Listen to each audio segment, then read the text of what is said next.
Israel is a multi-party, parliamentary democracy. Although it has no formal constitution, its parliament, the unicameral 120-member Knesset, has enacted a series of basic laws that enumerate certain rights and freedoms. Certain fundamental laws, orders, and regulations legally depend on the existence of a state of emergency, which has been in effect since Israel's founding in 1948. In 2018, the Knesset passed the nation-state law, which asserted the right to national self-determination in Israel is unique to the Jewish people despite the presence of many non-Jewish Israeli citizens. Under the basic laws, the Knesset has the power to dissolve itself and mandate elections.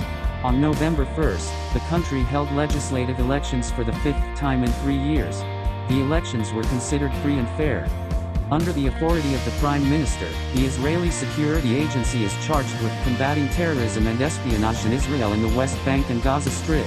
The National Police, including the Border Police and the Immigration Police, are under the authority of the Ministry of Public Security.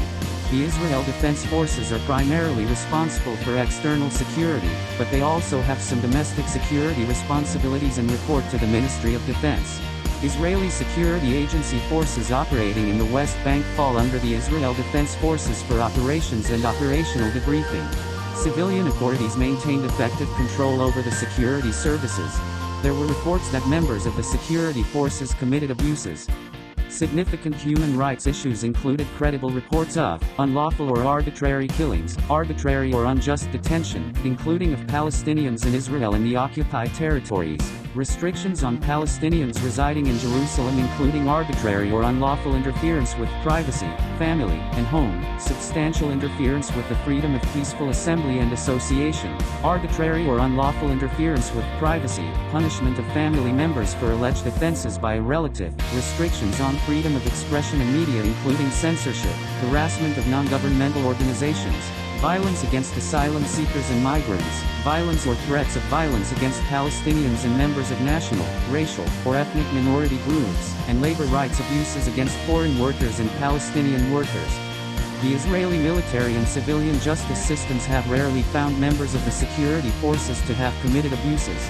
The government took some steps to identify, investigate, prosecute, and punish officials who committed human rights abuses, engaged in corruption, or both within Israel. This section of the report covers Israel within the 1949 Armistice Agreement lines as well as the Golan Heights and East Jerusalem territories that Israel occupied during the June 1967 war and where it later extended its domestic law, jurisdiction, and administration. The United States recognized Jerusalem as the capital of Israel in 2017 and Israel's sovereignty over the Golan Heights in 2019.